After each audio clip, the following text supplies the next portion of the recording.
the botanist and the vengeful flower. So there I was, Anya Sharma, a botanist who'd spent the better part of her career studying toxic flora and healing them. I was standing on a planet called Xylos, where everything looked like a hyper-realistic version of carnivorous plants from a horror movie. The sky was a brilliant orange, the ground was covered in a luminescent moss, and somewhere in the distance, a sound like a cello on its last legs kept echoing. "Remember, Dr. Sharma," Captain Marcus Thorne said over the comm, his voice carrying that special tone he reserved for when he thought I was about to do something spectacularly stupid.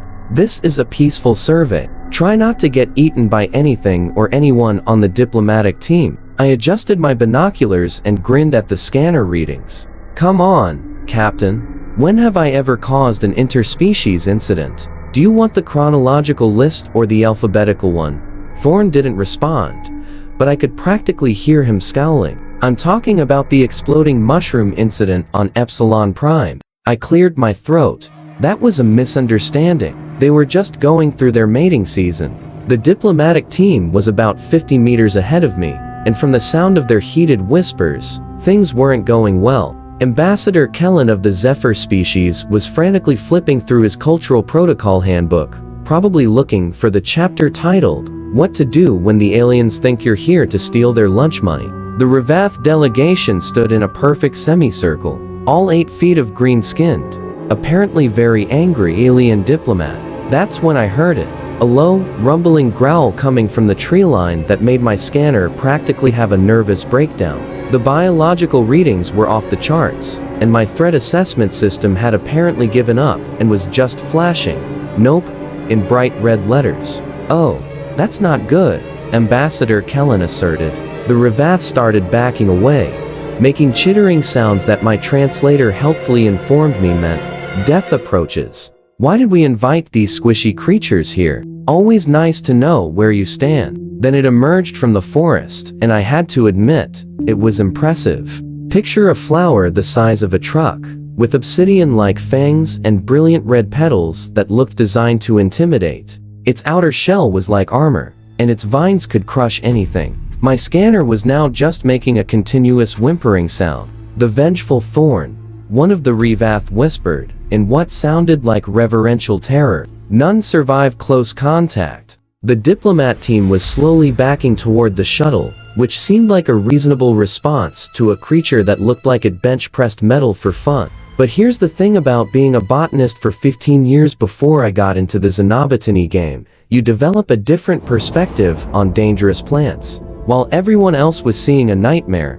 I was seeing behavioral patterns of a plant in distress. The way it held its petals towards the light, the slight twitching of one of its vines, the way its leaves were wilting. This wasn't a killing machine, stalking prey. This was a suffering organism. "Hey there," Big Guy said, taking a step forward. "Morrison, get back here." Captain Thorne's voice cracked through the comm, but the vengeful thorn had stopped its growling. It was looking at me with eyes that were definitely intelligent, definitely tired, and definitely asking for help in a way that transcended species barriers. I pulled out my medical scanner, the one I'd modified for xenobotanical work, and took another step forward. The creature didn't move, just watched me with what I was increasingly certain was hope.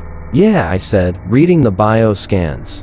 "I thought so. You're not here to eat us, are you? You're here because someone in your family is sick." The vengeful thorn, which I had already mentally nicknamed Fluffy with absolutely no sarcasm intended, did something that made the entire Revath delegation gasp in unison.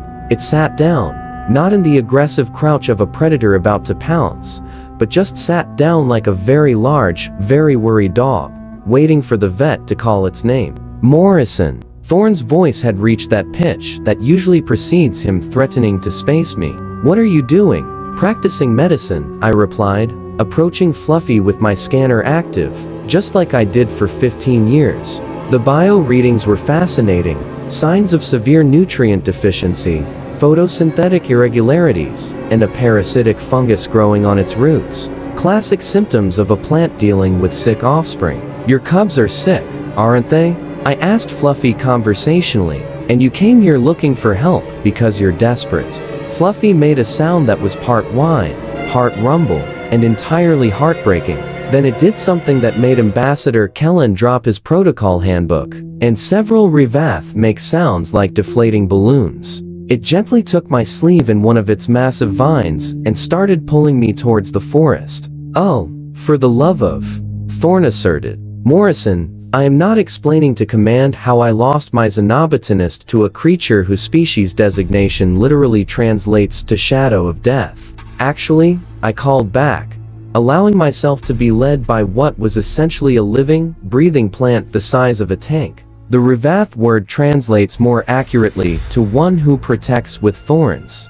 Your translators need updating." The walk through the orange forest was surprisingly pleasant. Once you got past the part where you were being escorted by something that could probably bite through starship plating, Fluffy moved carefully, constantly checking to make sure I was keeping up, occasionally making soft, cooing sounds that I was pretty sure meant, "Thanks for not screaming and running away like literally everyone else in the galaxy." We arrived at what could only be described as a den carved into the base of a massive tree that was definitely older than human civilization. Inside, I found exactly what I expected: 3 seedlings, each about the size of a small dog, lying listlessly on what appeared to be carefully arranged bedding. "Okay, let's see what we're dealing with," I asserted, pulling out my medical kit.